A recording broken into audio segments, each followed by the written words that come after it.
আগরতলা চন্দ্রপুর পর্যন্ত এটা 60-এর দশকের শেষ দিকে 70-এর দশকের গোড়ার দিকে দুই দিকেই 75 করে 75 ফুট করে জায়গা নেওয়া আছে। তখনই হয়েছিল যে এটাকে ডাবল লাইন অথবা 4 লেনে পরিণত করা হবে। 2005 সালে মনমোহন সিং যখন পালাটানা বিদ্যুৎ কেন্দ্রের শিলান্যাস করতে এসেছিলেন তখন তিনি ঘোষণা করেছিলেন যে 4 লেনে জাতীয় সড়ক হবে। যাই হোক, কাজটা শুরু হয়নি। এখন 2 লেনের জাতীয় সড়ক চুড়াইবাড়ি থেকে চলছে। চম্পকনগর থেকে আগরতলা পর্যন্ত 4 লেনের জাতীয় সড়ক হওয়ার কথা। সমস্যাটা যেটা দেখা দিয়েছে, এখন যে রাস্তাটা আছে এটা ডাবল লেনও না, তার চেয়ে ছোট, এবং এটা তেলিয়ামুড়া পর্যন্ত একই অবস্থা। এই যে অবস্থাটাতে এখানে কেউ যদি চম্পকনগর বা জিরানিয়া যেতে চায় বা রানীবাজার যেতে চায়, খয়ারপুর যেতে চায়, কোনো গাড়ি ওভারটেক করতে পারে না, কারণ অসংখ্য লরি যেগুলি মালগাড়ি এই সমস্ত আগরতলা শহরে আসে। স্বাভাবিক, এটাই জাতীয় সড়ক, এই রাস্তা দিয়ে আসতে হয়। তাহলে এই যে রাস্তাটায় দেখা গেল যেমন চম্পকনগর 24 কিলোমিটার, এটা যেতে লাগে 1.5-2 ঘন্টা থেকে 2 ঘন্টা। জিরানিয়া যেতে লাগে 1 ঘন্টা 30 মিনিটের মতো, 1 ঘন্টা থেকে 1 ঘন্টা 30 মিনিট। বিজি টাইম, এই টাইমটাতে এই সময়টা বেশি নেয়, ব্যস্ততম সময়। এই যে অবস্থাটা চলছে, এটা আমরা আগের থেকে বলছি যে এটার একটা অবসান হওয়া দরকার, যে কোনোভাবে হোক এই সমস্যার সমাধান দরকার। তখনই সরকার থেকে, বামফ্রন্ট সরকার যখন ক্ষমতা ছিল তখন আলোচনা হয়েছিল যে এটা 4 লেন করা হবে। তো 4 লেন তো হবে, এবং এখন গিয়ে জায়গায় একুইজিশনের নোটিশ বেরিয়েছে চম্পকনগর সাধুপাড়ার থেকে এটা খয়ারপুর এসে যে বাইপাসটা আমতলিতে এসেছে, বাইপাসে গিয়ে লাগবে। এটা সম্পর্কে মানুষের মধ্যে প্রশ্ন, যেটা কোন দিক দিয়ে যাবে, কিভাবে হবে, কার জায়গা পড়বে ইত্যাদি। ইতিমধ্যে 2টো নোটিফিকেশন বেরিয়ে গেছে জায়গা অধিগ্রহণের, এবং এই সম্পর্কিত বিষয়ে একটা হল গিয়ে মানুষের প্রেজেন্ট প্রবলেম, বর্তমান যে সমস্যা যাতায়াতে দীর্ঘ সময় নেয় এবং রুগী আসতে পারে না, এবং কোনো পুজো বা উৎসব যদি থাকে তখন কিন্তু আরও বড় আকার ধারণ করে। এই যে যানজট, এটা নিরসন করার জন্য কি ব্যবস্থা নেওয়া যায়। আমরা গতকাল, আমি, আমাদের পবিত্রকর রাধাচরণ দেববর্মা, তারপর বাবুল মিশ্র এবং মধুসূদন দাস, এই 5 জন আমরা কালকে পূর্ত দপ্তরের যে সচিব কিরণ গিত্তে, ওনার সঙ্গে দেখা করে আমরা জানতে চাই যে অ্যালাইনমেন্টটা কি। এবং এটা অ্যালাইনমেন্ট যেটা দিয়েছেন, চম্পকনগর বাজার আগে মানে সাধুপাড়ার পর থেকে শুরু হবে, এটা এসে জিরানিয়া আইএস অফিসে এখান থেকে বাঁ দিকে হাওড়া নদীর দক্ষিণ দিকে যাবে। জিরানিয়া বাজার থাকবে না, জিরানিয়া বাজারের মানে দক্ষিণ দিক দিয়ে এটা বাইপাস করে তারা বের করে নিয়ে এসে পিডাব্লিউডি অফিস জিরানিয়া ভাস্কর কোবরা পাড়া যেখানে, ওইখানে নিয়ে লাগাবে। এরপরে আবার জাতীয় সড়ক ধরে নলগড়িয়া, রানীবাজার নলগড়িয়া যে রেলের যে ক্রসিংটা আছে, এই রেল ক্রসিংটা পার হওয়ার পরে এখানে একটা ফায়ার সার্ভিস স্টেশন আছে, এখান দিয়ে নাকি বাঁ দিকে ঢুকে যাবে, ঢুকে গিয়ে চা বাগান হয়ে, মেঘলিপাড়া চা বাগান হয়ে এটা কালীবাড়ি বাজার, কালীবাজার যেটাকে বলা হয়, সেখানে গিয়ে বাইপাসে লাগবে। আমরা বললাম ঠিক আছে, আপনারা সেটা অ্যালাইনমেন্ট করেছেন, আপনারা করেন, আপত্তি নেই কিছু না। আমাদের মূল বক্তব্যটা হলো সমস্যা তো নিরসন হবে না, কারণ সেই গিয়ে কালীবাড়িতে যখন লাগবে, এটা রানীবাজার দিয়ে ঢুকে যাবে, আলটিমেটলি কিন্তু এই যে উত্তর ত্রিপুরা জেলা, উনকুঠি জেলা, ধলাই জেলা, খোয়াই জেলা এবং জিরানিয়া মহকুমার যারা আসে, যে গাড়িগুলো আসে, ঠিক আছে, যে সমস্ত গাড়ি পণ্যবাহী মালগাড়ি, এরা হয়তো বাইপাস ধরে যায়, কিন্তু বাকি সমস্ত গাড়ি কিন্তু আগরতলাতে ঢুকবে। তা আগরতলা ঢুকার রাস্তাটা কোথায়?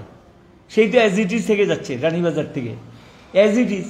তাহলে আগরতলার অবস্থাটা তো সেই আরও ভয়ঙ্কর আকার ধারণ করবে। আমরা বললাম এটা কেমন ডিসিশন নিলেন আপনারা? ঠিক আছে, ওইটা করুন, আপত্তি নেই, কিন্তু এটাকে তো আপগ্রেড করতে হবে। এটা তো জায়গা নেওয়া আছে, শুধু রানীবাজারে মার্কেটটা একটু বাকি আছে, জিরানিয়া মার্কেটে একটু অংশ বাকি জায়গায় কিন্তু জায়গা নেওয়া আছে। তাহলে এটা কিন্তু সমস্যা নিরসন যদি করতে চায়, যানজট থেকে মানুষকে যদি রক্ষা পেতে হয়, এই যে সমস্ত এলাকার যে সমস্ত গাড়ি আসে, তাহলে যানজট থেকে রক্ষা পেতে হবে, এই বর্তমান রাস্তাটাকে আরও বেশি উন্নত করতে হবে, এই দাবি আমরা জানিয়েছি। তখন বললেন যে আমরা তো এটা উন্নত করার জন্য চিন্তা ভাবনা করছি। তো চিন্তা ভাবনা পর্যায়ে থাকলে হবে না, কারণ আপনার 4 লেনেরটা করুন, সেটা ওইটার সঙ্গে যুক্ত করুন, কিন্তু 4 লেন রাস্তা তো দরকার আপ টু চন্দ্রপুর বাদ। এখানে যে টার্মিনাসটা আছে চন্দ্রপুর টার্মিনাস পর্যন্ত, সেখানে 75 ফুট করে নেওয়া আছে, এই জায়গাটা উন্নত করতে হবে। আমরা এই দাবি জানালাম। তখন বললো যে আমরা এটা কেন্দ্রীয় সরকারের দৃষ্টিতে নেব, নিয়ে দেখি এটাকে কি করা যায়, এবং এটাকে তো 4 লেনে করতে হবে, কারণ এটা সোজা যদি 4 লেন না করে তাহলে কিন্তু মানুষ এই সুযোগটা পাবে না। কারণ এখানে নলগড়িয়ার যেখানে রেল ক্রসিংটা, এমন অবস্থা রেল ক্রসিংটা, দুটো গাড়ি কিন্তু যাওয়া খুব কঠিন হয়ে যায়, বড় গাড়ি দুটো কিন্তু ক্রস করা কঠিন হয়ে যায়। এখন রেল ক্রসিংটা পার হয়ে তোরা বাঁ দিকে ঢুকবে।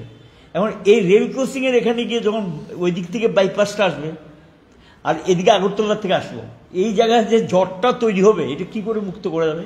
তাহলে রেলের উপরে হয় ওভারহেড লাইন, নতুবা মাটির নিচে দিয়ে সুড়ঙ্গ করে লাইন নিয়ে যেতে হবে। নাহলে তো এটাকে, কারণ রেলের যে ব্যাপারটাকে যদি ইয়ে করতে চাই, এটা প্রস্তাব আমাদের দিক থেকে আমরা দিয়েছি, তারা গ্রহণ করবে না করবে সেই ব্যাপার। খয়েরপুরও সেম প্রবলেম। খয়েরপুরে এখন সিরিয়াস অবস্থা। খয়েরপুরে যেখানে বিজি টাইমে খয়েরপুরে একটা রাস্তা চলে গেছে বাইপাস 14 দেবদুবাড়ির দিকে হয়ে আমতলি, এই জায়গাটার মধ্যে একটা যানজট হয়, এখানে ক্রসিংয়ে এটা হয়।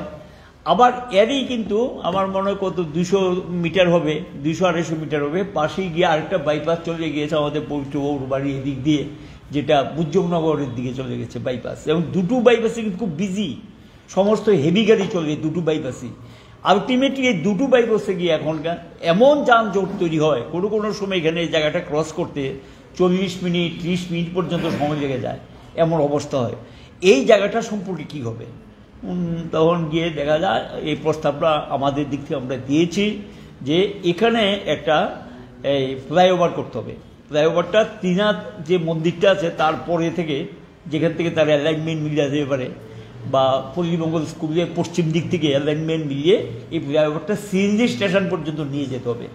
এবং যদি নিয়ে যাওয়া যায় তাহলে গিয়ে যানজটটা অনেকটা অ্যাভয়েড করা যাবে, এই প্রস্তাব আমরা দিয়েছি। এবং এটার সঙ্গে যুক্ত করা হয়েছে যে চম্পকনগর বাজারও, সেখানে দেখা যায় বাড়ি, যে সমস্ত বাড়িগুলো আছে জলমগ্ন হয়ে যায়, রাস্তার 2 সাইডে ড্রেনগুলো নেই।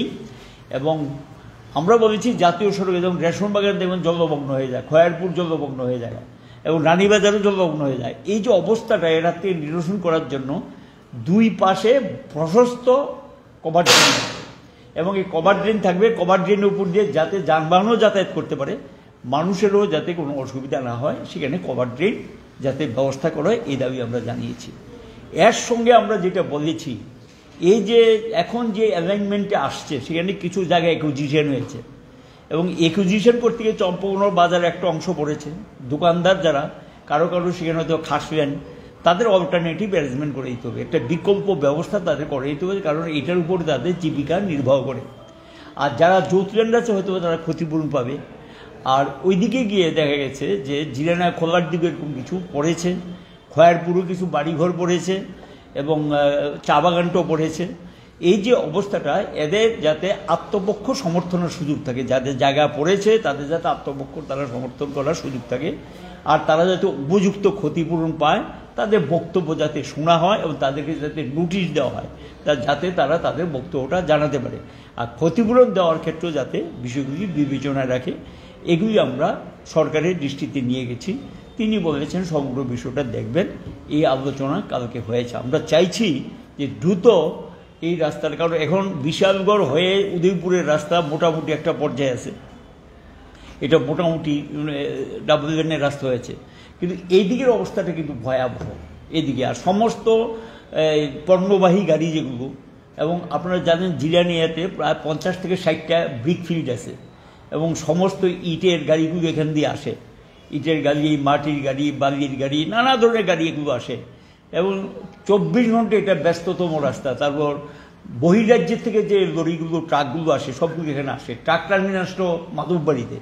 সব কিছু চিন্তা করে এটা একটা ব্যস্ততম জায়গা, যে এটা সম্পর্কে অনেক সময় নেওয়া হয়েছে, 6 বছর অতিক্রান্ত হয়েছে তাদের, এই কাজটা এখনো শুরু করতে পারেনি, যাতে দ্রুত যাতে কাজটা শুরু করে, এবং দুটো বিষয়, একটা হলো জাতীয় সড়ক, আরেকটা হলো এখন যে বর্তমান জাতীয় সড়কটা আছে এটাকে 4 লেন করে পর্যন্ত নিয়ে আসতে হবে, এই চন্দ্রপুর বাঁধ পর্যন্ত। এই দাবিগুলো আমরা জানিয়েছি, বাকিটা আছে, বৈঠক আছে, রাধাবাবু আছে।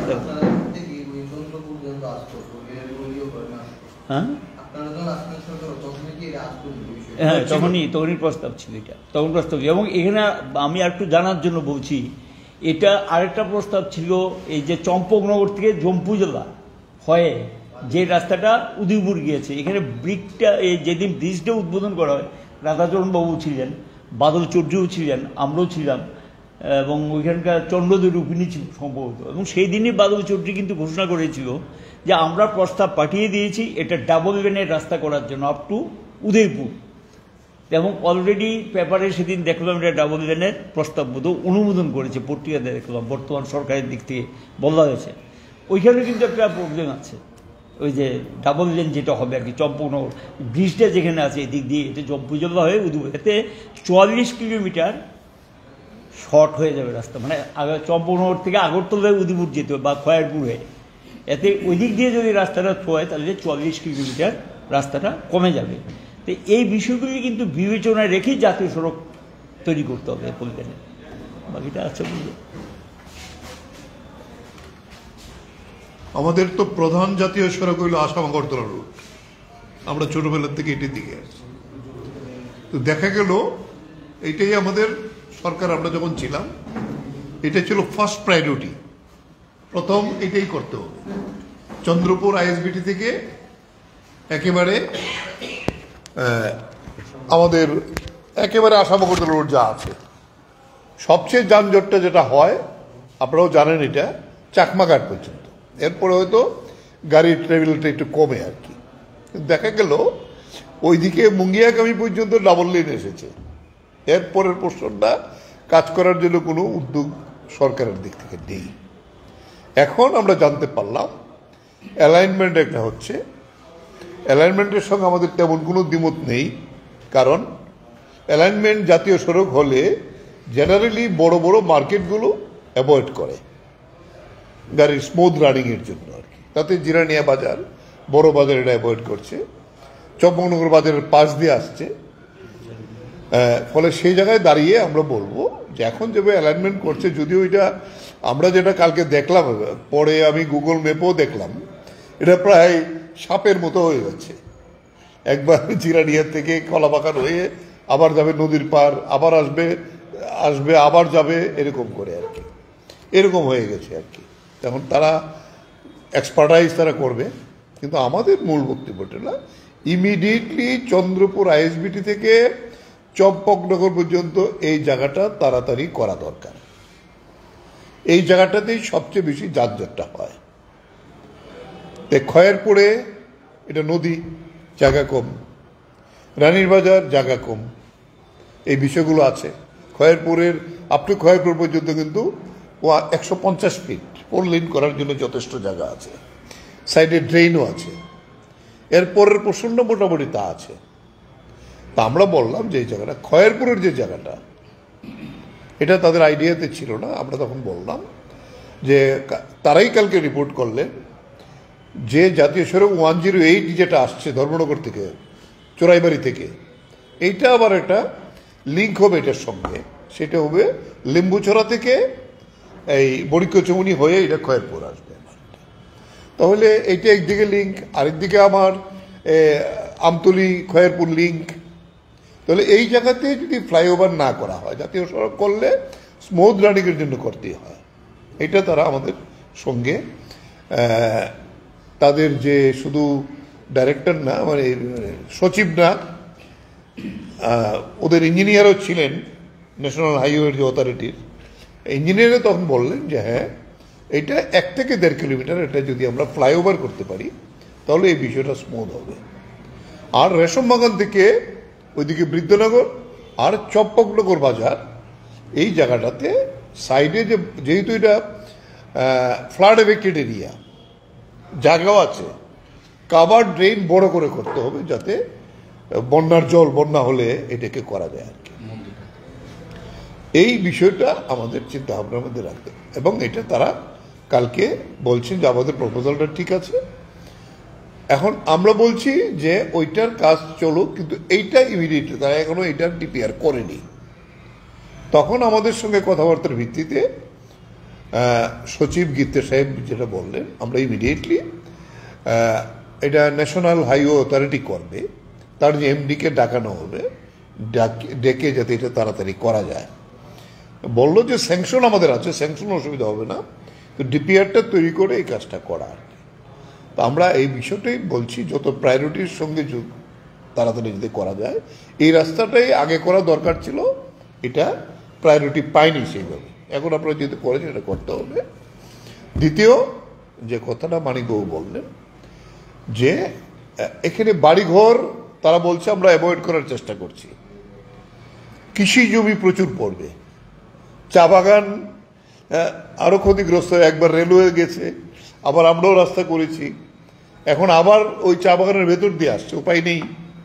বলে এই জায়গাগুলো একটু ভালো করে লক্ষ্য রাখতে হবে, আর মানুষ যাতে ঠিক টাইমে ক্ষতিপূরণটা পায়। আমরা যেটা পার্লামেন্টে যে আইন হয়েছিল, বর্তমান যে বাজার দর, রেভিনিউ এখানে গুলমাল করে রেভিনিউ তারা রেট দেওয়ার চেষ্টা করে, কিন্তু আমরা বলছি বর্তমান যে জায়গাতে বাজার দর হয়েছে এটার সঙ্গে রেভিনিউ মিলে না, রেভিনিউর যে রেট আছে সেই দামে 3 গুণ পেতে হবে, এটাই হলো আইন, পার্লামেন্টে যে আইন হয়েছে, এটা যদি পায়। আরেকটা বিষয় আমাদের আছে, এখানে উপজাতি এলাকা আছে, আমাদের অনেক জায়গাতে আছে খাস ল্যান্ড, এই বিষয়গুলি কিভাবে বিবেচনা আনবে এটা দেখতে হবে, তা না হলে আমাদের উপজাতি এলাকার মানুষ তারা সাংঘাতিকভাবে ক্ষতিগ্রস্ত হবে। অনেক জায়গায় এখনো খাসের মধ্যে পড়ে আছে আর কি। ফলে সেইটা বিবেচনা করে এই জাতীয় সড়ক 08, এটা 08 যাতে যত তাড়াতাড়ি সম্ভব চন্দ্রপুর আইএসবিটি থেকে কাজটা শুরু করার জন্য আমাদের এই প্রস্তাব নির্দিষ্টভাবে দেওয়া আছে। যদিও তারা অফিসার লেভেলে যারা ছিলেন তারা একমত হয়েছেন, ডিপিআরটা এখনো হয়নি, যেহেতু আমরা বলবো এই বিষয়গুলো ডিপিআরে এনে যাতে তাড়াতাড়ি করা যায়, এই বিষয়টা। হ্যাঁ, বাইপাস তো এটা তো মেইন রাস্তা, এদিকটা তো ধরছি না, এটা ধরছে না তো, এখন যেটা ধরছে সেটা হলো চম্পানগর থেকে শুরু হয়ে এটা মেঘলিপাড়া দিয়ে ওই কালীতলা, এখানে কি আবার লিঙ্ক করে দেবে আর কি। কিন্তু এই প্রশ্নটা ওই যে রেল ক্রসিংটা এখান থেকে এটা ঢুকে দেবে, ঢুকে গিয়ে এটা 14 বাড়ি পাড়িয়া এটা তো পারপাস পারমিটেছে না। শহরের লোক কোথায় যাবে? আগরতলা শহরমুখী যারা, তারা কিন্তু এই রাস্তার সুযোগ পেতেছে না, এবং এই কারণেই এটা ওই এখন বর্তমান যেটা মোটামুটি সবটাই বড় বিষয়। আসলে যেহেতু জিরাইনিয়া মহকুমা থেকে আমরা আলোচনাটা আনতে আসছি, ঠিক আছে, কিন্তু জিরাইনিয়া মহকুমার মানুষের কিন্তু খুব উপকারে আসবে না এই জাতীয় সড়ক। তাই এটা জাতীয় সম্পদ, রাজ্যের সম্পদ, এটা হোক। তবে তারা যেটা বলছেন যে এটা কমপক্ষে 3-4 বছর লেগে যাবে, তার মানে সময় অনেক দেরি হয়েছে। এটা আমরা বলছি তাড়াতাড়ি করার জন্য, কারণ এখানে খার্চি পূজা প্রচণ্ড ভিড় থাকে, কুমলঙ্গে একটা হেডকোয়ার্টার, এটারও অনেক আস্পান হইতেছে এখন, তারপরে NIT আছে, গ্রুপ সেন্টার আছে, সব দিকে মিলালে পরে এই রাস্তার গুরুত্ব যে কোনো মানে আমাদের ত্রিপুরা রাজ্যে যে কোনো মহকুমার চাইতে এই জাতীয় সড়কের এই গুরুত্বটা কিন্তু অনেক অনেক বেশি। কাজেই সেই দিক থেকেই আমরা বলছি এটা যত তাড়াতাড়ি সম্ভব দ্রুত কাজটা সম্পূর্ণ করার জন্য আর কি। এটাই তো লাইফ লাইন বলা হইতো, আসাম আগরতলা সড়ক ত্রিপুরার লাইফ লাইন, কিন্তু এইটাই হলো না, বাকি সবগুলো হচ্ছে।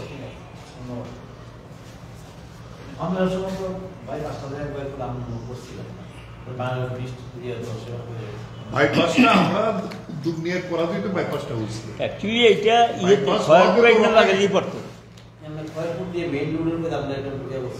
হ্যাঁ আমরা করে যেতে পারি না, ঠিক আছে।